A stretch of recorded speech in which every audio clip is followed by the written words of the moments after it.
diundang oleh Pak Yofan selaku calon guru penggerak. Dan hari ini kita melakukan kegiatan sesi berbagi pemahaman konsep budaya positif. Budaya positif bersama komunitas pelajar. Jadi ini adalah salah satu kita untuk menjadi guru penggerak dalam menyelesaikan pendidikan guru penggerak. Dan untuk itu kita langsung saja mulai kegiatan kita pada siang hari ini. Sebagai insan beriman, kita awali doa dan membawa doa ini secara katolik bagi bapak ibu yang berkeyakinan lain bisa menyelesaikan. Dalam nama Bapa, Allah Bapa dalam surga, Tuhan Yesus Kristus dalam Roh Kudus, puji dan syukur kami panjatkan hadiratmu atas rahmat, berkat dan perlindunganmu yang boleh berlimpahkan kepada kami semua. Ya Tuhan, sekarang kami akan melakukan kegiatan berbagi budaya positif. Lindungilah, bimbinglah, dan jagalah kami, dan biarlah kiranya berjalan sesuai dengan apa yang kami rencanakan maupun yang Engkau kehendaki. Nama yang kudus Tuhan kami puji kini dan sepanjang masa. Amin. Dalam nama Bapa,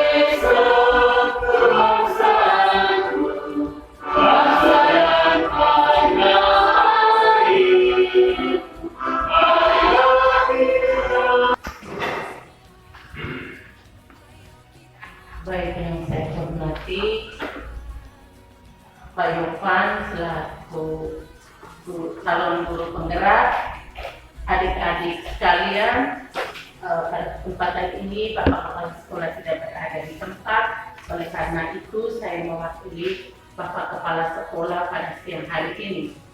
Yang pertama, sebagai insan ciptaan Tuhan, kita bersyukur bahwa kita diberi kesempatan untuk mulai belajar dari sesama kita, dan kita bersyukur bahwa Tuhan kadang memilih orang untuk mendahului kita, untuk membuka jalan bagi kita sekalian. Di siang hari ini hanya satu harapan saya, bahwa adik-adik punya perjalanan hidup ini masih terlalu panjang, karir masih terlalu panjang. Oleh karena itu, di kesempatan ini saya mengajak kita semua untuk boleh lebih fokus pada kegiatan yang diberikan oleh Pak Yofan pada hari ini. Ini juga sebagai bekal bagi adik-adik dalam menampak karya di masa yang akan datang. Saya pikir dengan memohon berkat Tuhan, utusan Roh Kudus, kiranya hari ini, pada sore ini, kita boleh mengikuti. Ini sekali keras ini. Dan selanjutnya, oke, terima kasih Pak Tio. Saya ingin menyapa teman-teman pada sore hari ini. Assalamualaikum warahmatullahi wabarakatuh. Waalaikumsalam. Salam sejahtera. Salve. Salve. Om Swastiastu. Om Swastiastu. Namo Buddhaya. Namo Buddhaya. Salam kebajikan. Salam kebajikan. Terima kasih teman-teman.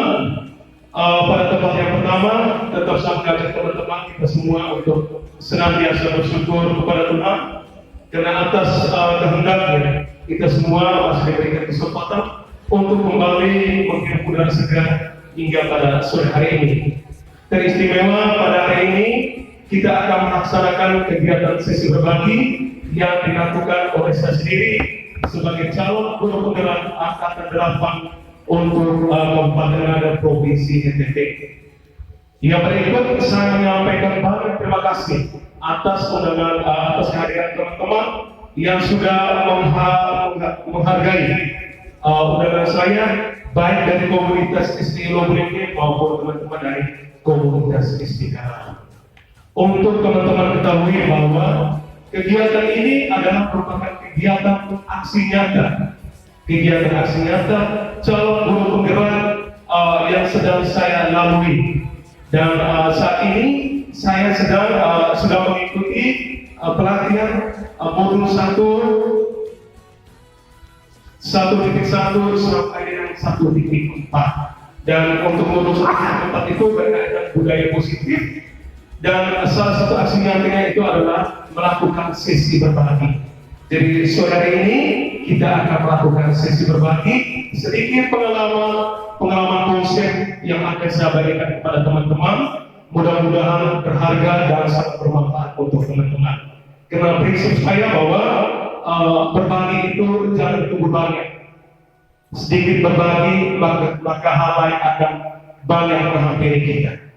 Kita memulai dari langkah yang kecil untuk menggapai atau untuk berlari 1000 langkah lagi. Jadi untuk itu saya akan mulai sesi ini, dan untuk mulai sesi ini sebelumnya kita akan membuat sebuah kesepakatan luas. Menjaga ketertiban. Menjaga ketertiban.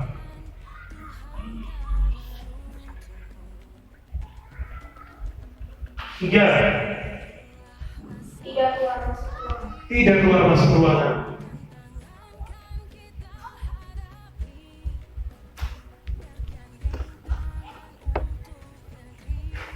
Empat, cukup 5 ya, dan terlalu banyak seperti ini. 4,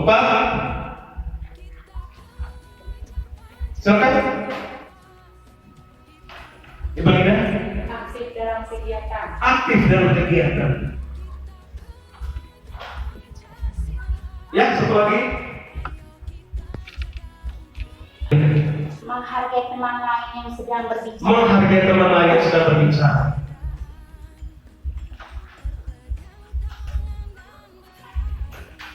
Nah, teman-teman, 5 cukup ini sudah pas bahwa kesepakatan belajar kita pada sesi berbagi pada siang hari ini.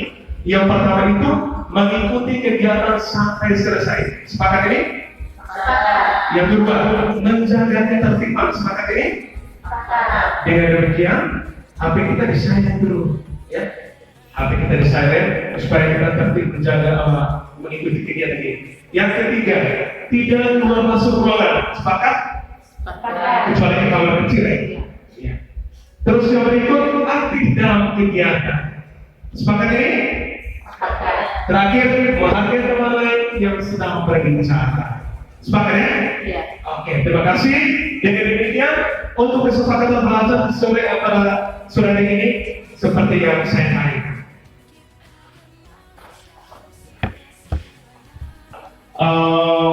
Jadi pada sore hari ini kita akan melakukan suatu kegiatan bisnis berbagi. Nah, yang berkaitan dengan budaya positif. Untuk budaya positif ini ada 6 materi yang harus kita berbagi pada sore hari ini. Yang pertama itu disiplin positif dan nilai-nilai kebajikan universal. Yang kedua, teori motivasi, hukuman dan penghargaan dan restitusi. Yang ketiga, tentang keyakinan kelas. Yang keempat, kebutuhan dasar manusia akan dunia berkualitas. Yang kelima, restitusi 5 posisi kontrol. Dan yang terakhir, restitusi segitiga restitusi. Dan untuk mengawali kegiatan kita ini, saya memiliki satu permainan coba lakukan. Saya undang Ibu Claudia Bertio, silakan mengambil tempat di tengah sini.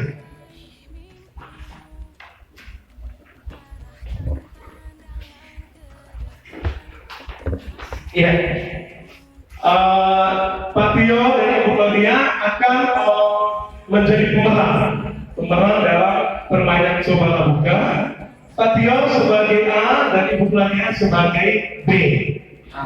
Tugas Pak Tio itu adalah menggenggam tangan kanan atau tangan kiri. Silakan menggenggam. Pak Tio membayangkan bahwa di dalam genggaman Pak Tio itu adalah barang berharga yang tidak bisa diberikan orang lain kepada orang lain. Bisa jadi itu adalah untuk menjamin masa depannya Pak Tio ataupun keluarganya Pak Tio.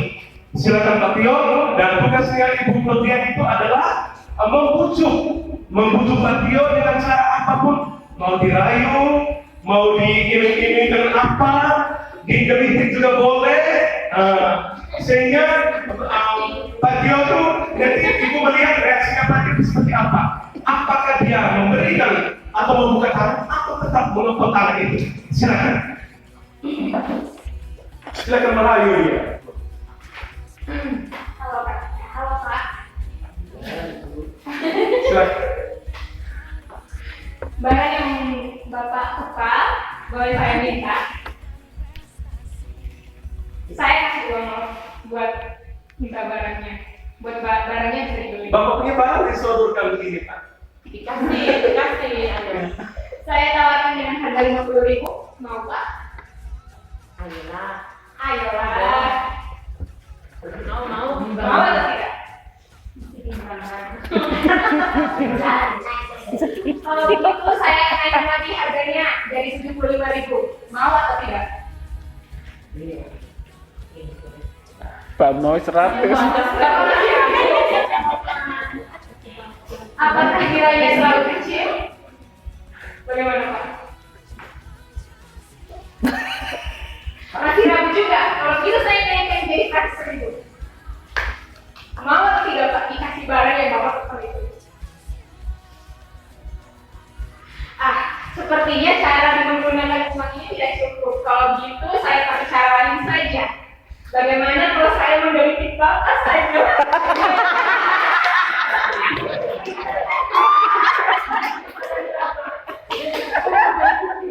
Wah, tepuk tangan dulu Pak Tio ini yang luar biasa.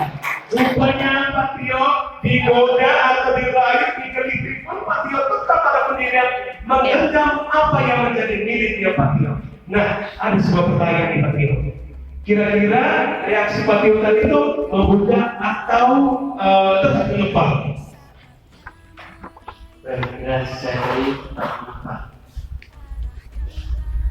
Karena yang saya genggam adalah hal yang berharga untuk saya. Dan kalau dibeli di hanya dengan nilai uang saja 1.000, ya cukup. Apalagi diambil secara kasar, boleh, karena hal ini berharga. Ini banyak yang tahu yang berharga. Terima kasih Pak Tio dan semuanya kembali ke Bapak yang diberikan ampun yang untuk dilakukan. Dengan Bapak Tio dia mempertahankan barangnya untuk tidak diberikan kepada orang lain. Tetapi Pak akan diberikan tetapi sesuai dengan kebutuhannya. Iya. Oke, teman-teman kita lanjut ya. Disiplin positif dan nilai-nilai kebajikan. Nah, teori kontrol menurut Dr. William Glasser ini sepertinya orang apa ya? Teori kontrol menurut beliau yang pertama itu adalah ilusi guru mengontrol murid. Yang kedua, ilusi bahwa semua penguatan positif itu efektif dan bermanfaat. Yang berikut, ilusi bahwa kritik dan membuat orang merasa bersalah dapat menguatkan karakter. Yang berikut, ilusi bahwa orang dewasa memiliki hak untuk memaksa. Itu teori kontrol menurut Dr. William. Nah, kita mulai bahas nih dari yang pertama. Apa itu ilusi guru dalam mengontrol murid? Nah, teman-teman, pada dasarnya kita tidak dapat memaksa murid untuk berbuat sesuatu jika murid tersebut memilih untuk tidak melakukannya, seperti yang dicontohkan oleh Pak Tio tadi kan. Nah, yang berikut, walaupun tampaknya guru sedang mengontrol perilaku murid, hal demikian terjadi karena murid sedang mengizinkan dirinya dikontrol. Saat itu, bentuk kontrol guru menjadi kekuatan dasar yang dipilih murid tersebut. Teori kontrol mengatakan bahwa semua perilaku memiliki tujuan, bahkan terhadap perilaku yang tidak disukai. Semua penguatan positif, efektif, dan bermanfaat. Ya, penguatan positif atau rujukan adalah bentuk-bentuk kontrol. Segala usaha untuk mempengaruhi murid agar mengulangi satu perilaku tertentu adalah suatu usaha untuk mengontrol murid tersebut. Dalam jangka waktu tertentu, kemungkinan murid tersebut akan menyadarinya dan mencoba untuk menolak tuntutan kita, atau bisa jadi murid tersebut menjadi tergantung pada pendapat sang guru untuk berusaha. Bahwa mengkritik dan membuat orang merasa bersalah dapat menguatkan karakter. Nah, menggunakan karakter dan rasa bersalah untuk mengontrol murid menuju pada identitas gagal. Mereka belajar untuk merasa buruk tentang diri mereka. Mereka mengembangkan dialog diri yang negatif. Kadang-kadang sulit bagi guru untuk mengidentifikasi bahwa mereka sedang melakukan perilaku ini, karena seringkali guru cukup menggunakan suara halus untuk menyampaikan pesan yang negatif. Yang berikut, ilusi bahwa orang dewasa memiliki hak untuk memaksa. Nah teman-teman, kita ini adalah orang dewasa, karena kita memiliki hak memenang untuk memaksa anak didik kita. Banyak orang dewasa yang percaya bahwa mereka memiliki tanggung jawab untuk membuat murid-murid itu berbuat hal-hal tertentu. Apapun yang dilakukan dapat diterima selama ada sebuah kemajuan berdasarkan sebuah pengukuran kinerja. Pada saat itu pula orang dewasa akan menyadari bahwa perilaku memaksa tidak akan efektif untuk jangka waktu yang panjang, dan sebuah hubungan permusuhan pasti akan terbentuk karena yang kita buat karena dipaksakan. Ya, yang berikut tentang makna disiplin. Ini masih si materi. Dalam rangka menciptakan lingkungan positif, salah satu strategi yang perlu kita tinjau kembali adalah penerapan disiplin di sebuah negara. Ya, bisa minta bantu Ibu Resti Putri. Iya, Pak. Ya, ini saya baru kasih tahu Pak. Iya, Pak. Iya, ya. Ibu Resti bantu saya untuk membaca alinea pertama. Iya, Pak. Pak Yoh Al-Kismatihab. Bapak pendidikan kita diajar lewat Maha menyatakan bahwa di mana ada kemerdekaan, disitulah harus ada disiplin yang kuat.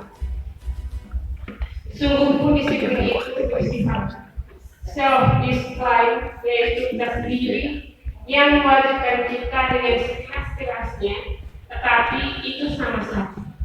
Sebab jika kita tidak dapat melakukan self-discipline, wajiblah penguasa lain mendisiplin diri.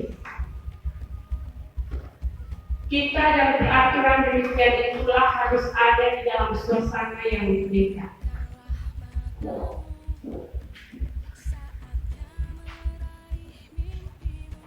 Oke, terima kasih Bu Resti. Yang berikut Ibu Gali. Baik. Bantu saya teman. Di situ Ki Hajar menyatakan bahwa untuk mencapai kemerdekaan atau dalam konteks pendidikan kita saat ini, untuk menciptakan murid yang merdeka, syarat utamanya adalah harus ada disiplin yang kuat. Disiplin yang dimaksud adalah disiplin diri yang memiliki motivasi internal. Jika kita tidak memiliki motivasi internal, maka kita memerlukan pihak lain untuk mendisiplinkan kita atau memotivasi eksternal, karena berasal dari luar, bukan dari dalam diri kita sendiri. Oke, tepuk tangan untuk Ibu Resti. Kita belajar tentang nilai-nilai kebajikan. Apa sih nilai kebajikan?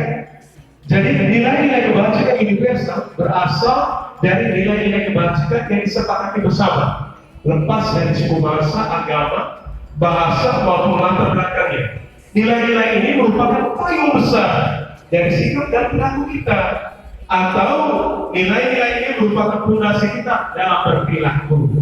Nilai-nilai kebajikan adalah sifat-sifat positif manusia yang merupakan tujuan mulia yang ingin dicapai setiap individu. Nah teman-teman, nilai kebajikan kita sebagai di dalam komunitas belajar, kira-kira nilai kebajikan itu kira apa ya?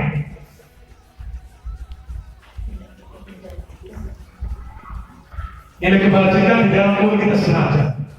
Kita menginginkan siswa yang berkarakter apa saat ini? Mandiri. Nilai kebajikan seperti tanggung jawab, mandiri, disiplin, tertib, kreatif. Oke, baik. Tahu tempat itu. Yang kita inginkan adalah nilai kebajikan yang berkarakter profil pelajar Pancasila. Belajar Pancasila. Coba ayo sama-sama menyanyi ya. Belajar Pancasila, beriman dan bertakwa pada Tuhan Nusa dan bertakwa mulia. Bekerja anggota gotong royong berdiri, kreatif dan bernolak diri. Nah, itu adalah nilai kebajikan yang kita harapkan di dalam komunitas belajar yang terpilih kita. Ya, ini nilai-nilai kebajikan. Yang pertama itu profil pelajar Pancasila, yaitu beriman, bertakwa pada Tuhan Yang Maha Esa dan berakhlak mulia. Yang kedua mandiri, ketiga bernalar kritis, empat berkebinekaan global, lima bergotong royong, yang keenamnya kreatif. Yang berikut menurut IBO Primary Years Program. Jadi yang ditekankan sana adalah toleransi, rasa hormat, integritas, mandiri, menghargai, antusias, empati, keingintahuan, kreativitas, kerjasama, percaya diri, komitmen. Ya. Nah, ini nilai kebajikan berdasarkan 9 pilar karakter. Yang pertama itu adalah cinta Tuhan dan segenap ciptaannya. Berikut kemandirian dan tanggung jawab. Berikut kejujuran, diplomatis, hormat dan santun, dermawan, suka menolong dan gotong royong, percaya diri, kreatif dan bekerja keras, kepemimpinan dan keadilan, baik dan berhati, terakhir toleransi, kedamaian dan kesatuan. Masih lagi, ini nilai-nilai kebajikan petunjuk seumur hidup dan keterampilan hidup. Ya. Yang pertama itu keterampilan hidup. Yang pertama dapat dipercaya, lurus hati, pendengar yang aktif, tidak pernah ke orang lain, memberikan yang terbaik dari diri. Ya. Terus berikut petunjuk hidup. Ada peduli, penalaran, bekerja sama, keberanian, keingintahuan, usaha, keluasan atau fleksibel, berorganisasi, kesabaran, keteguhan hati, kehormatan, memiliki rasa humor, berinisiatif, integritas, memecah masalah, sumber pengetahuan, tanggung jawab dan bersahabat. Ya. Untuk materi pertama sudah selesai. Kita melangkah pada materi kedua, yaitu teori motivasi, hukuman dan penghargaan dan restitusi. Baik teman-teman, sebelum saya melangkah ini ada pertanyaannya seperti ini. Ya, pernahkah teman-teman, Bapak Ibu sekalian, melakukan sesuatu untuk mendapatkan senyuman dari orang lain?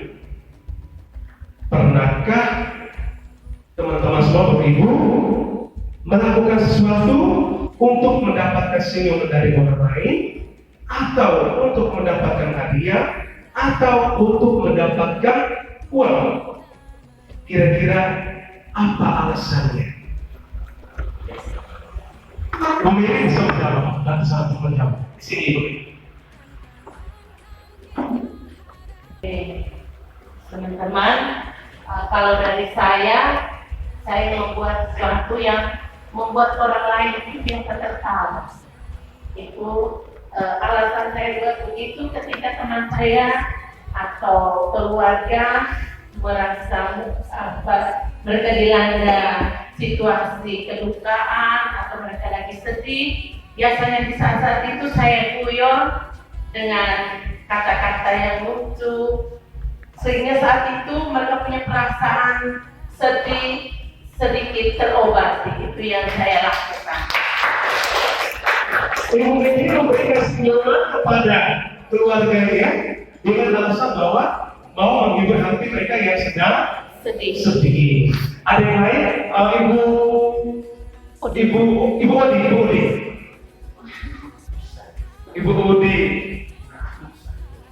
Ibu Odi pernah melakukan sesuatu yang membuat suami tertawa. Ayo Ibu. Oke, baik ya. Jadi itu teman-teman, bahwa ketika kita melakukan sesuatu, entah itu mendapatkan berupa senyuman atau untuk mendapatkan uang atau tenaga, jelasnya tidak ada motivasi tertentu, ya kan? Iya, seperti itu teman-teman. Nah, baik, kita lanjut ya. Iya, ini dia. Dia dosen, ini saudaranya siapa ya? Pasiro. Ya, dia dosen dalam bukunya Retraction School Display menyatakan ada 3 motivasi. Ya, yang pertama itu adalah untuk menghindari ketidaknyamanan atau hukuman, ya toh. Yang kedua, untuk mendapatkan imbalan atau penghargaan dari orang lain, yang bisa juga berupa uang atau berupa hal lain. Terus yang ketiga itu untuk mencari orang yang mereka inginkan dan mereka itu menghargai diri sendiri dengan nilai-nilai yang mereka percaya. Nah, itu dia. Iya, saya minta Ibu Lisa mari. Menghindari ketidaknyamanan atau hukuman. Ini adalah tingkat terendah dari motivasi perilaku manusia. Biasanya orang yang motivasi perilakunya untuk menghindari hukuman atau ketidaknyamanan akan bertanya, apa yang akan terjadi apabila saya tidak melakukannya? Sebenarnya mereka sedang menghindari permasalahan yang mungkin muncul dan berpengaruh pada mereka secara fisik, psikologis, maupun tidak terpenuhinya kebutuhan mereka. Bila mereka tidak melakukan tindakan tersebut, motivasi ini bersifat eksternal. Nah, ingat bahwa bagian dari ketidaknyamanan atau hukuman itu berpengaruh pada kita semua ya. Kalau kita melakukan perilaku motivasi itu hanya karena menghindari ketidaknyamanan, itu sangat berpengaruh pada fisik, psikologis maupun kebutuhan kita. Ibu Yana, baik Ibu Yana, bantu saya lihat.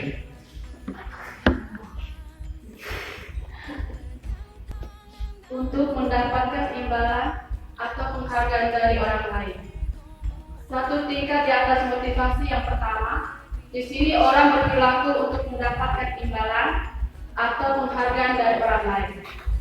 Orang yang dengan motivasi ini akan bertanya, apa yang akan saya dapatkan apabila saya melakukannya? Mereka yang melakukan sebuah tindakan untuk mendapatkan pujian dari orang lain yang menurut mereka penting dan mereka letakkan dalam dunia berkualitas mereka. Mereka juga melakukan sesuatu untuk mendapatkan hadiah, pengakuan, atau imbalan. Motivasi ini juga bersifat eksternal. Nah, motivasi ini adalah kita mendapatkan imbalan, penghargaan, ataupun pengakuan atas diri kita. Ya, iya Pak Ibu. Ibu kita coba.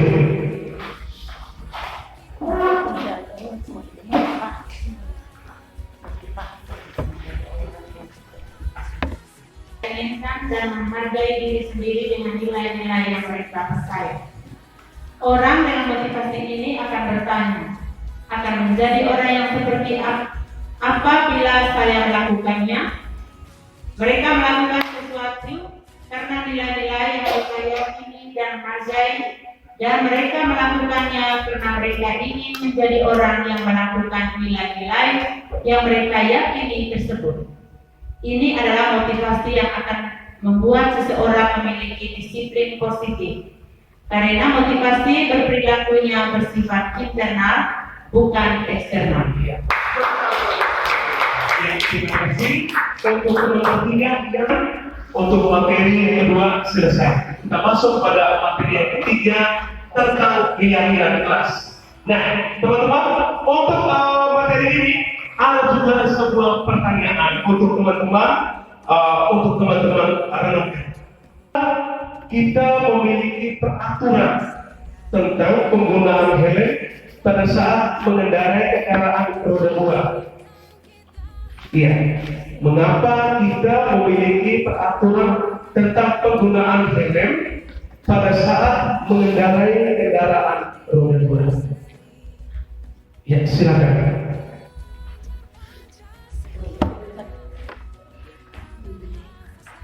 Ayo jawab. Baik. Satu-satu. Pak Tio berdiri di sini, Pak. Karena kalau Pak harus berdiri. Untuk meminimalisir resiko apabila terjadi kecelakaan. Jadi menurut Pak Tio bahwa menggunakan helm dalam perkendaraan itu adalah untuk mengurangi resiko kecelakaan. Berarti di sini, ya Ibu Nida dulu. Sama ya, Ibu Nida mungkin. Menjaga keselamatan. Menjaga keselamatan. Ibu Miri lebih menekankan pada keselamatan. Ya, baik. Nilai tentang keselamatan, teman-teman, bahwa nilai tentang keselamatan itu adalah nilai universal. Ya, universal yang harus kita yakini di dalam diri kita bahwa ketika saya menggunakan helm, saya akan selamat dalam berkendara atau saya terhindar dari kecelakaan. Ya. Nah, itulah jika di dalam berkendaraan saja kita memiliki nilai keselamatan untuk menjaga keselamatan diri kita, begitu pun teman-teman di dalam komunitas belajar atau di dalam kelas kita harus memiliki nilai-nilai universal berupa keyakinan kelas untuk menjaga keselamatan di dalam kelas kita maupun di komunitas belajar kita. Nah, nilai kebajikan di sekolah adalah profil pelajar Pancasila, yaitu beriman, bertakwa kepada Tuhan yang Maha Esa, dan berakhlak mulia, berkebinekaan global, gotong royong, mandiri, kreatif, dan bernalar etis. Keyakinan kelas. Ya. Jadi sebelum kita membentuk satu keyakinan kelas, ya, prinsip-prinsipnya pertama itu adalah keyakinan kelas bersifat lebih abstrak daripada peraturan yang lebih rinci dan konkret. Ya. Yang kedua, keyakinan kelas berupa pernyataan-pernyataan universal. Ketiga, pernyataan keyakinan kelas senantiasa dibuat dalam bentuk positif atau kalimat positif. Yang keempat, keyakinan kelas hendaknya tidak terlalu banyak sehingga mudah diingat dan dipahami oleh semua warga kelas. Yang berikut, keyakinan kelas sebaiknya sesuatu yang dapat diterapkan di lingkungan tersebut, baik di dalam kelas maupun di lingkungan sekolah. Ya. Yang berikut, semua warga kelas hendaknya ikut berkontribusi dalam pembuatan keyakinan kelas lewat kegiatan curah pendapat. Nah, teman-teman, jadi sebelum kita mulai kegiatan sisi ini, kita sudah melakukan kegiatan curah pendapat untuk menentukan kesepakatan belajar. Kesepakatan belajar. Yang berikut, bersedia meninjau kembali keyakinan kelas dari waktu ke waktu. Bila mana sudah tidak sesuai dengan kondisi suatu saat tertentu, keyakinan kelas yang kita sudah rumuskan saat ini bisa direvisi kembali. Ya, ini prosedur membentukkan keyakinan kelas atau keyakinan sekolah. Yang pertama, mempersilahkan keluarga sekolah atau murid-murid di sekolahnya atau kelasnya untuk bercurah pendapat tentang peraturan yang perlu disepakati di sekolah atau di kelas, seperti yang dilakukan tadi sebelum sesi berbagi. Yang kedua, mencatat semua masukan-masukan para murid di papan tulis atau di kertas besar, di mana semua anggota kelas atau warga sekolah bisa melihat hasil curah pendapat. Nah, ini teman-teman, seperti yang saya buat ini. Terus yang berikut, susunlah keyakinan kelas sesuai prosedur pembentukan keyakinan sekolah atau kelas. Gantilah kalimat-kalimat dalam bentuk yang negatif menjadi kalimat yang positif. Yang berikut, tinjau kembali dan bercurah pendapat yang sudah dicatat. Anda mungkin akan mendapati bahwa pernyataan yang tertulis di sana masih banyak yang berupa peraturan-peraturan. Nah, selanjutnya ajak warga sekolah atau murid-murid untuk menemukan nilai kebajikan atau keyakinan yang dituju dari peraturan tersebut. Contoh, berjalan di kelas, dengarkanlah guru, datanglah tepat waktu berada di bawah satu payung, yaitu keyakinan untuk saling menghormati atau nilai kebajikan hormat. Terus keyakinan inilah yang dimasukkan dalam daftar untuk disepakati. Keyakinan ini juga merupakan pendalaman pemahaman bentuk peraturan kepada keyakinan kelas atau keyakinan sekolah. Yang berikut, tinjau ulang keyakinan sekolah atau kelas secara bersama-sama. Seharusnya setelah beberapa peraturan telah disatukan menjadi beberapa keyakinan, maka jumlah butir pernyataan keyakinan akan berkurang. Mungkin ketika kita melakukan curah pendapat, pastinya masing-masing murid kita itu akan memberikan pendapatnya tentang aturan-aturan atau keyakinan menurut mereka. Nah, tugas kita itu untuk meminimalisir dari begitu banyak keyakinan yang kita dapatkan dari curah pendapat, minimal cukup 5 atau 6. Jangan terlalu banyak supaya mudah diingat. Kalau sudah diingat berarti mudah diimplementasikan. Setelah keyakinan sekolah atau kelas selesai dibuat, maka semua warga kelas dipersilakan meninjau ulang dan menyetujuinya. Dengan menandatangani keyakinan sekolah atau kelas tersebut, termasuk guru dan semua warga. Yang berikut, keyakinan sekolah atau kelas selanjutnya bisa dilekatkan di dinding kelas di tempat yang mudah dilihat semua warga kelas. Teman-teman, ini saya baru buat kesepakatannya. Namun keyakinan kelasnya sudah saya buat, tetapi belum sempat saya ajar. Nah, ini dia contohnya. Ini contoh keyakinan kelas 6 UPTD SD Lobrege tahun ajaran 2023-2024 yang sudah kami buat. Dari banyak ini kami sepakat bahwa ada 5 keyakinan kelas. Yang pertama itu berkomitmen menghormati bapak ibu guru, menyayangi dan menghargai sesama teman. Yang kedua, tanggung jawab menjaga kebersihan dan keindahan kelas. Nah, mulai yang satu itu nilai kelas itu berkomitmen menghormati.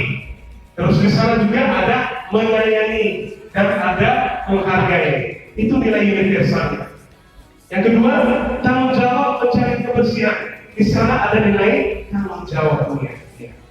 Yang berikut, bersyukur kepada Tuhan dengan berdoa sebelum dan sesudah kegiatan pembelajaran. Di sana ada nilai bersyukurnya, atau nilai beriman dan bertakwa kepada Tuhan yang Maha Esa. Yang keempat, membudayakan budaya 5S: senyum, salam, sapa, sopan, santun. Dan yang terakhir, peduli terhadap sesama dan lingkungan sekolah. Ini contoh keyakinan kelas 6 yang sudah kami bentuk. Oke. Nah, sudah selesai untuk materi tiganya. Namun saya sebelum lanjut ada sebuah SPT. kita harus karena kita ini ada guru-guru SD.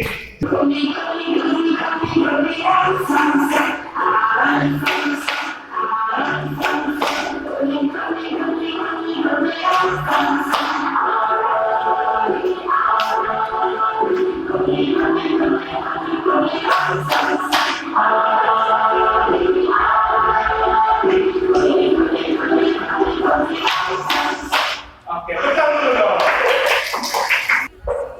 Sepertinya kita belum simulasi ya. Simulasi membuat keyakinan kelas sesuai dengan kesepakatan belajar pada sesi yang kita buat pada di awal sesi tadi. Kita simulasi dulu kualitas. Nah, untuk di di sesi materi keempat ini, saya juga ada sebuah pertanyaan. Iya. Ibu Ambar, guru wali kelas 2A di SD Pelita Hati, sedang bingung menghadapi seperti yang ada tulisan. Saya baca dulu ya. Sedang bingung menghadapi ulas salah satu murid di kelasnya Doni. Beberapa anak di kelas 2A telah datang padanya dan mengeluhkan Doni yang seringkali meminta bekal makan siang kepada teman-temannya dengan paksa. Ya. Jika Anda menghadapi situasi seperti Ibu Ambar, apa yang akan Anda lakukan? Sekali lagi ya, Ibu Ambar, guru wali kelas 2A di SD Pelita Hati, sedang bingung menghadapi ulah dari salah satu murid di kelasnya, yaitu yang buat ulah ini Doni namanya. Beberapa anak di kelas 2A datang padanya dan mengeluhkan bahwa Doni itu seringkali meminta bekal makan siang kepada mereka dengan paksa. Ya. Jika Anda menghadapi situasi seperti Ibu Ambar, apa yang akan Anda lakukan? Ya. Menurut Anda, kira-kira apa alasan Doni melakukan hal itu? Saya sebagai wali kelas akan mendekati anak Doni dan saya bertanya, Doni, mengapa Doni ini minta ini bekal makan secara paksa? Mungkin ibu saya kurang perhatian dari orang tua. Mungkin saya bisa memberikan arahan-arahan kepada anak Doni bahwa hal-hal yang tidak baik dilakukan. Kalau mulanya boleh minta teman secara baik-baik dan besok tidak boleh buat hal-hal yang seperti itu. Sekian saja. Oke, kita untuk Ibu Nino. Ya. Menurut Ibu ini masih sini dulu izin dulu pergi. Masih Doni melakukan hal itu tidak.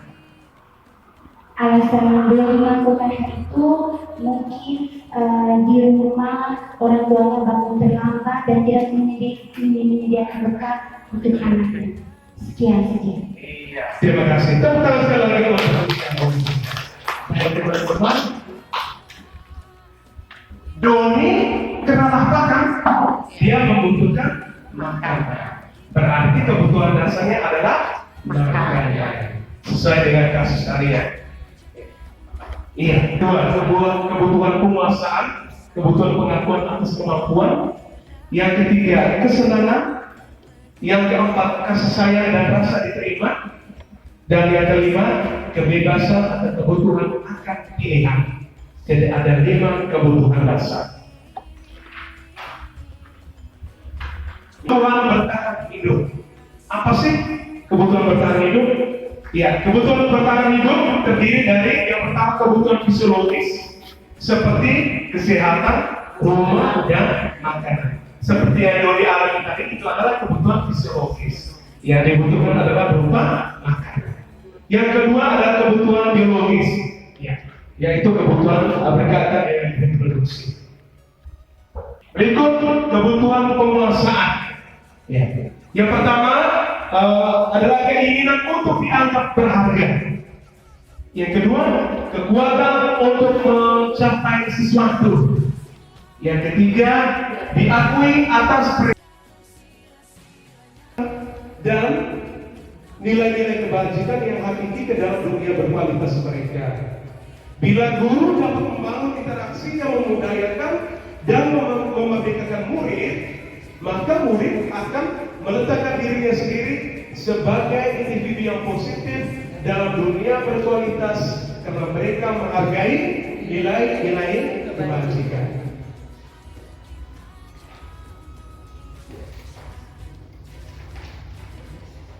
Kita masuk pada materi yang kelima, yaitu 5 posisi kontrol.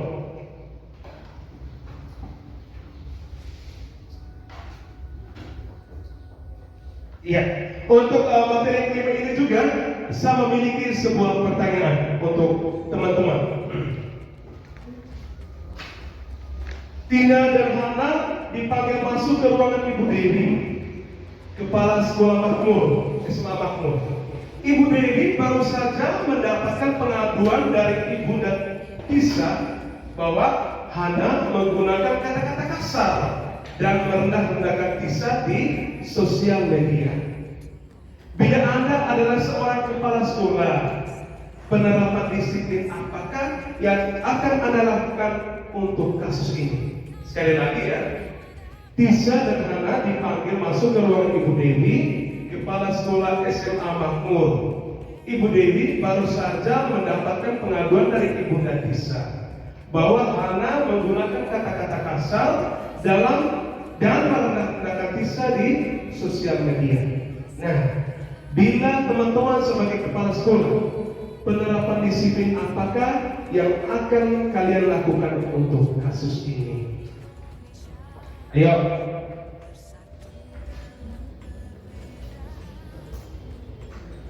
Ayo teman-teman.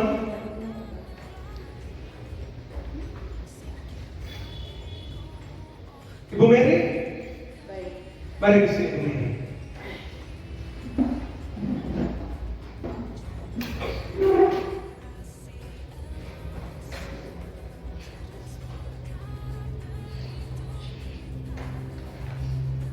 Baik, ini adik-adik, teman-teman sekalian, jika saya sebagai seorang kepala sekolah menghadapi situasi di mana ada laporan orang tua tentang tindakan dari seorang siswa yang menjelek-jelekan temannya melalui sosial media.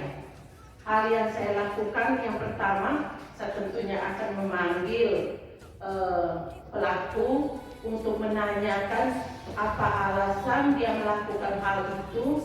Lalu yang kedua, penerapan disiplin di sekolah saya akan lakukan itu tentang berkebinekaan global, di mana setiap siswa harus menghargai teman-temannya dengan tidak menjelek-jelekan atau menghina teman lewat media sosial. Lalu yang kedua, saya harus menerapkan juga perilaku santun, di mana dia menggunakan kata-kata yang santun terhadap orang lain. Itu saja mungkin yang akan saya lakukan. Iya, tepuk dulu Ibu Mary. Luar biasa Ibu Mary. Nah, berdasarkan kasus yang sudah dipaparkan tadi, bahwa guru akan memposisikan itu posisi kontrol yang mana. Apa yang akan teman-teman lakukan bila mana teman-teman mendapati kasus seperti itu? Nah teman-teman, dalam melaksanakan tugas kita sehari-hari, tentunya kita sering mendapatkan kasus walaupun dengan kadar yang berbeda. Ya, tadi contohnya itu adalah anak SMA, namun saat ini adalah kita mengajar mengabdi di SD. Jelas masalah yang kita hadapi atau yang sering kita peroleh itu kadarnya berbeda atau kualitasnya pasti berbeda. Nah teman-teman, Diana Gosen dalam bukunya Recitation pada tahun 1998 mengemukakan bahwa guru perlu meninjau kembali penerapan disiplin di dalam ruang-ruang kelas mereka selama ini. Melalui serangkaian riset dan berdasarkan pada teori kontrol Dr. William Glasser, Gosen berkesimpulan ada 5 posisi kontrol. Ya, 5 posisi kontrol yang diterapkan oleh guru. Yang pertama itu adalah penghukum. Yang kedua, pembuat rasa bersalah. Yang ketiga, teman. Yang keempat, pemantau. Dan yang kelima, sebagai manajer. Ayo kita refleksikan. Yang selama ini sering kita lakukan tuh posisi kontrol yang mana? Penghukum, pembuat rasa bersalah, teman, pemantau, atau manajer. Yang jelas ya teman-teman, saya sendiri juga sering mengalami ini. Saya kadang-kadang sering menjadi penghukum untuk anak didik kita. Ya toh? Harus jujur nih. Iya, penghukum. Ibu Odi, mari Ibu Odi, bantu saya dulu.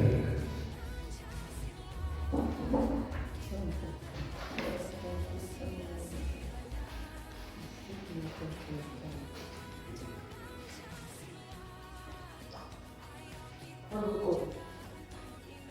Seorang penghukum bisa menggunakan hukuman fisik maupun verbal. Orang-orang yang menjalankan posisi penghukum senantiasa mengatakan bahwa sekolah memerlukan sistem atau alat yang dapat lebih menekan murid-murid lebih dalam lagi. Guru-guru yang menerapkan posisi penghukum akan berkata, patuhi aturan saya atau awas. Kamu selalu saja salah, selalu pasti, selalu yang terakhir selesai. Guru seperti ini senantiasa percaya hanya ada satu cara agar pembelajaran bisa berhasil, yaitu cara diam penghukum, nada suara tinggi, bahasa tubuh, mata melotot, dan jari menunjuk-nunjuk menghafal. Hasil kemungkinan murid marah dan mendendam atau bersifat agresif. Bisa jadi sesudah kembali duduk, murid tersebut akan mencoret-coret bukunya atau meja tulisnya. Lebih buruk lagi, sepulang sekolah, murid melihat motor atau mobil bapak ibu guru dan akan menggores kendaraan tersebut dengan palu. Ya, bukan waktu ya. Tentang ibu. Nah, patuhi aturan saya atau awas. Kamu selalu salah. Ini adalah kata-kata seorang penghukum. Biasanya ekspresi diri itu matanya melotot sambil menunjuk-nunjuk, menghardik. Ya. Namun hasilnya apa? Seperti yang ada itu. Ya. Kemungkinan murid marah, mendendam, atau bersifat agresif. Bisa jadi sesudah kembali duduk, murid tersebut akan mencoret-coret, atau tanda dia kesal, dendam atau marah dengan kita. Bisa jadi juga setelah pulang ke sekolah, dia melihat motor bapak ibu guru, motor teman-teman kita semua itu, dia bisa gores bahkan menghembus. Ya. Itu bentuk protes murid atas tindakan guru sebagai penghukum. Ayo teman-teman, ya.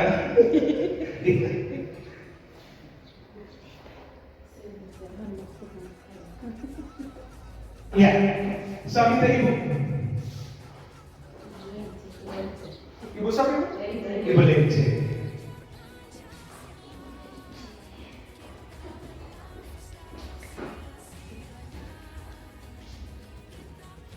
Membuat merasa bersalah.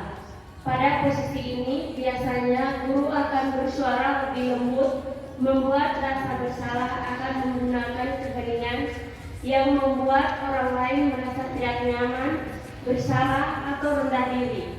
Kata-kata yang keluar dengan lembut akan seperti, ibu sangat kecewa sekali dengan kamu. Berapa kali bapak harus memberitahu kamu ya? Gimana coba kalau orang tua kamu berbuat begini? Di posisi ini murid akan memiliki penilaian diri yang buruk tentang diri mereka. Murid merasa tidak berharga dan telah mengecewakan orang-orang yang disayanginya. Hasil, murid akan merasa bersalah bersalah telah mengecewakan ibu atau bapak gurunya. Murid akan merasa menjadi orang yang gagal dan tidak sanggup membahagiakan orang lain. Kadang sikap seperti ini lebih berbahaya dari sikap menghukum karena emosi akan bertanam rapat di dalam murid menahan perasaan, tidak seperti murid dengan guru yang menghukum, di mana murid bisa menumpahkan amarahnya walaupun dengan cara negatif. Murid tertekan seperti inilah yang tiba-tiba bisa meletuskan amarahnya dan bisa menyakiti diri sendiri atau orang lain. Tepuk tangan untuk Ibu. Untuk membuat rasa bersalah biasanya diungkapkan dengan kalimat yang halus dan lembut, namun menusuk, ya kan? Iya. Beda dengan memarah tadi, melotot serta menghardik. Nah, ini kebalikan. Halus tetapi menusuk, tetapi berbahaya. Lebih berbahaya dari yang pemarah tadi. Ibu sangat kecil dengan kamu. Lembut tetapi menusuk dia. Berapa kali Bapak harus memberitahu kamu ya? Nah, hasil dari peran guru, fungsi kontrol guru sebagai pembuat merasa bersalah itu adalah itu tadi, tidak seperti murid dalam dengan guru penghukum, di mana murid bisa menumpahkan amarahnya walaupun dengan cara negatif ya. Murid tertekan seperti inilah yang tiba-tiba mereka bisa meletus amarahnya dan bisa menyakiti diri sendiri ataupun orang lain.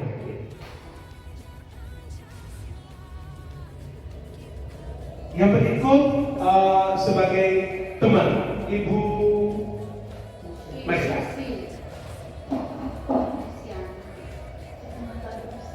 Oh ya?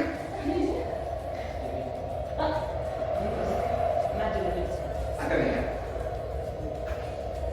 Guru pada posisi ini tidak akan menyakiti murid, namun akan tetap berupaya mengontrol murid melalui persuasi. Posisi teman pada guru biasa negatif atau positif. Positif di sini merupakan hubungan baik yang terjalin antara guru dan murid. Guru di posisi teman menggunakan hubungan baik dan humor untuk mempengaruhi seseorang. Mereka akan berkata, "Ayo, bantulah demi Bapak ya. Ayo, ingat, tidak bantuan Bapak selama ini. Ya sudah, kali ini tidak apa-apa. Nanti Ibu bantu bereskan." Hal negatif dari posisi teman adalah bila suatu saat guru tersebut tidak membantu, maka murid akan kecewa dan berkata, "Saya pikir Bapak Ibu teman saya." Murid merasa kecewa kan? Dan tidak mau lagi berusaha.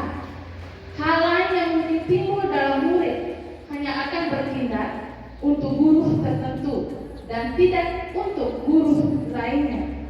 Murid akan tergantung pada guru tersebut. Hasilnya, murid akan merasakan senang dan akrab dengan guru. Ini termasuk dengan dampak yang positif. Hanya saja, di sini negatif, murid menjadi tergantung pada guru tersebut. Bila ada masalah, dia merasa bisa mengandalkan guru tersebut untuk membantunya. Akibat lain dari posisi teman, adik hanya akan berbuat sesuatu bila yang menyuruh adalah guru tersebut dan belum tentu berlaku yang sama dengan guru atau orang lain. Ya, tepuk tangan untuk Ibu. Ibu usia. Oke, Ibu. Teman, ya.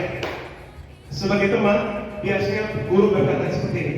Ayolah bantu demi Bapak ya, atau demi Ibu ya. Ayo, ingat tidak bantuan Bapak selama ini. Atau Ibu kan biasa bantu kamu kan? Ya sudah, kali ini tidak apa-apa. Nanti baru Bapak bereskan, atau nanti baru Ibu bantu kamu. Ini adalah ungkapan-ungkapan posisi kontrol guru sebagai teman. Hasilnya itu memang murid merasa senang. itu positifnya. Senang dan akrab dengan guru tertentu, guru tersebut, itu positifnya. Hanya saja murid akan merasa tergantung atau bergantung dengan guru itu. Guru yang selalu dijadikan teman untuk dia, yang selalu membantu dia atau membereskan beberapa pekerjaan untuk dia. Dia sangat bergantung pada guru itu. Nah, ketika guru itu tidak ada, di saat itu dia menemukan masalah. Iya. Ibu Henry, mari.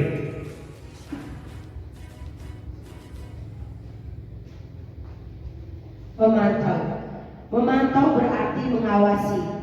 Pada saat kita mengawasi, kita bertanggung jawab atas perilaku orang-orang yang kita awasi. Posisi pemantau berdasarkan pada peraturan-peraturan dan konsekuensi. Dengan menggunakan sanksi atau konsekuensi, kita dapat memisahkan hubungan pribadi kita dengan murid sebagai seorang yang menjalankan posisi pemantau. Pertanyaan yang diajukan seorang pemantau, peraturannya apa? Apa yang telah kamu lakukan? Sanksi atau konsekuensinya apa? Hasil, murid memahami konsekuensi yang harus dijalankan karena telah melanggar salah satu peraturan sekolah. Guru tidak menunjukkan suatu emosi yang berlebihan, menjadi marah atau membuat merasa berbuat salah. Murid tetap dibuat tidak nyaman, yaitu dengan harus tinggal kelas pada waktu jam istirahat dan mengerjakan tugas. Guru tetap harus memantau murid pada saat mengerjakan tugas atau jam istirahat karena murid tidak bisa ditinggal seorang diri. Ya, tepuk tangan dulu untuk Ibu Henry. Posisi kontrol sebagai pemantau itu biasanya ketika siswa berbuat salah, yang kita tanyakan pertama itu adalah tentang peraturan atau keyakinan kelas. Ya. Peraturannya apa ya sampai kamu memakai baju seragam nasional di hari Jumat misalnya? Atau apakah kamu tahu bahwa hari ini les olahraga tetapi kamu menggunakan pakaian batik? Peraturannya apa ya? Itu. Terus hasilnya itu memang murid memahami konsekuensi ketika murid itu melanggar aturan, tidak misalnya ada jam olahraga tetapi dia telat 5 menit, pasti ada konsekuensinya. Pasti guru olahraga akan memberi konsekuensi karena engkau terlambat 5 menit, maka untuk engkau sendiri belajarnya nanti kita tambah 5 menit. Ya, itu merupakan konsekuensinya. Ya, ini yang sebagai manajer, Ibu, mari Ibu. Ibu siapa Ibu? Ibu Ika.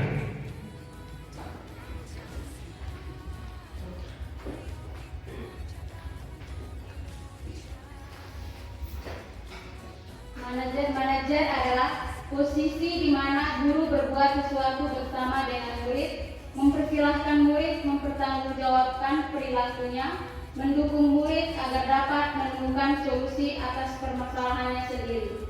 Seorang manajer telah memiliki keterampilan di posisi teman maupun pemantau, dan dengan demikian bisa jadi di waktu-waktu tertentu kembali kepada kedua posisi tersebut bila diperlukan. Seorang manajer akan berkata, apa yang kita yakini? Kembali ke keyakinan kelas. Apakah kamu meyakininya? Jika kamu meyakininya, apakah kamu bersedia memperbaikinya?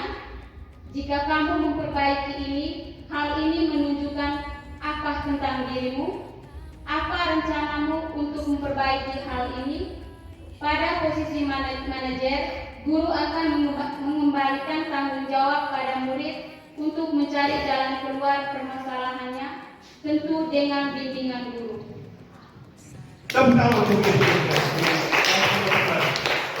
Posisi manajer itu adalah posisi yang sangat diharapkan kita sebagai guru. Karena apa? Pada posisi ini, guru mengembalikan tanggung jawab pada murid untuk mencari jalan keluar permasalahannya itu seperti apa, tapi dengan bimbingan bapak atau ibu guru.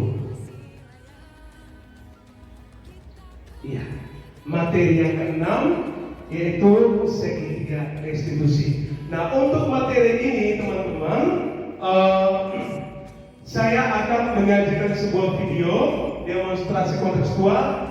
Bapak teman-teman bisa menyaksikannya, praktek segitiga restitusi yang sudah saya lakukan di sekolah ini.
Menurut kamu isinya itu penting atau tidak?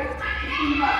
Jika penting untuk kamu, tidak ada masalah lakukan ke depannya. Saya akan berperbaiki dengan masalah. Bagus. Kalau kamu sudah memperbaikinya, kamu akan menjadi orang yang seperti apa? Saya akan menjadi orang yang lebih bermain besar. Oke, kalau begitu Dewi kembali ke tempat dan siap untuk mengikuti acara ini. Sudah satu ya.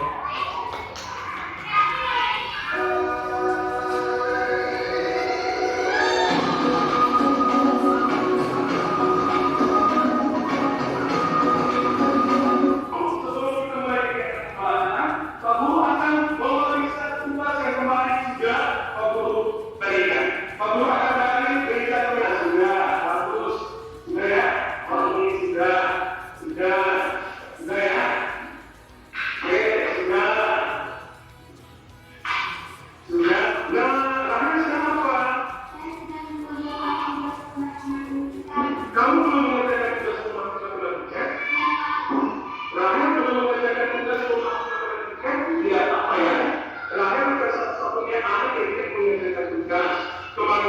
juga ada teman-teman yang mengerjakan tugas. Bahkan melakukan kesalahan pasti ada hasilnya.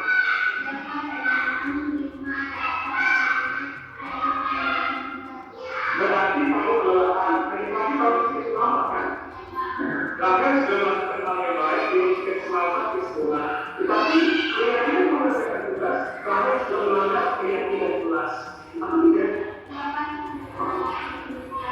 Kira-kira keyakinan jelas apa yang sudah dilanggar?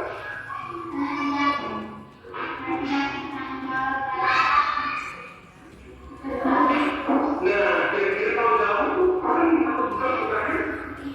Kalau sudah tahu itu tahu seperti kira-kira apa yang akan melakukan ke depannya untuk memperbaiki. Jika alatnya sudah atau memperbaikinya, kira-kira ke depannya mau menjadi orang yang sempurna.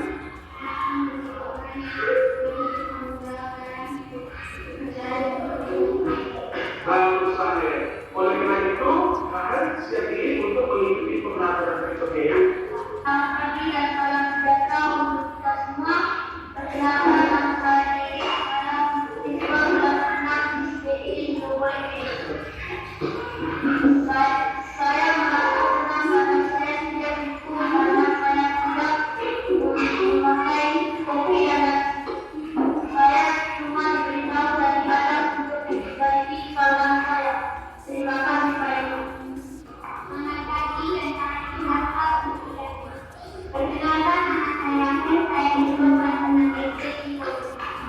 Saya merasa senang karena pagi saya dulu mengerjakan tugas matematika, namun saya tidak bisa dimarahi Pak Ibu. Saya cuma diberitahu dan diajak untuk memperbaiki kesalahan. Terima kasih Pak.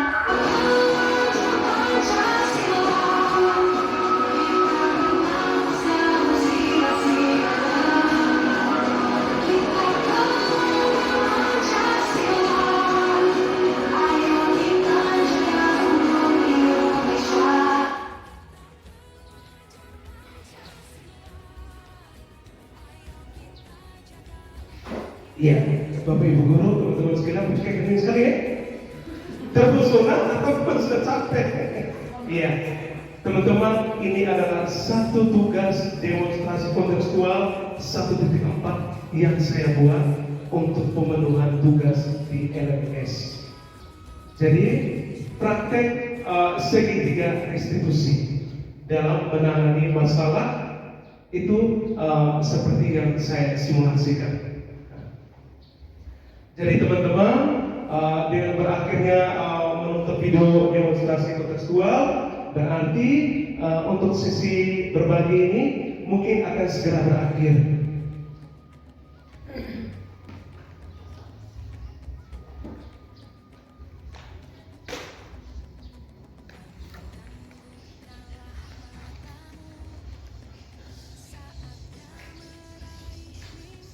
Iya. Di sini saya perkenalkan sedikit tentang komunitas belajar kita. Komunitas belajar UPTD SDI Lobelike. Ada satu kalimat motivasi di sana. Perubahan akan menjadi hal yang menakutkan bagi mereka yang siap memperjuangkannya.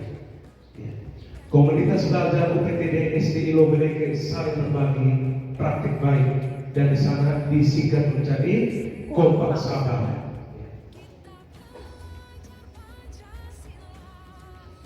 Dan saya akan mengakhiri kegiatan ini dengan sebuah pantun burung nuri, burung cendawasih, sekian dan terima kasih.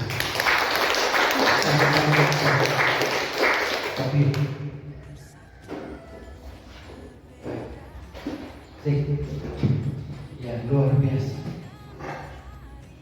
Itu satu kata yang bisa saya ungkapkan untuk siang hari ini. Luar biasa. Sekali lagi, kita semua yang hadir luar biasa. Bapak calon guru penggerak juga luar biasa. Tepuk tangan untuk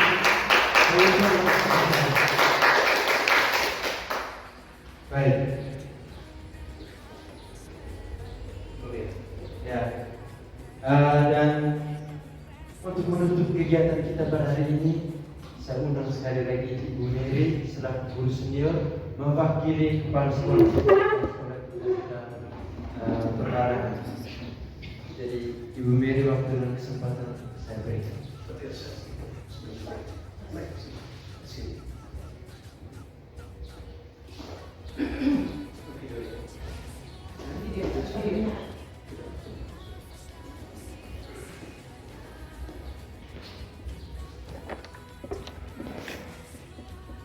Untuk menyiapkan waktu untuk berbagi dengan kita. Harapan saya adik-adik ini waktu masih terlalu panjang, jangan pernah lelah untuk berjuang untuk mendapatkan hal-hal yang baru, untuk meningkatkan tugas dan profesi yang sudah diberikan kepada kita semua. Lalu yang kedua, saya mewakili Bapak Kepala Sekolah, Bapak Wakil Kepala Sekolah, juga teman-teman.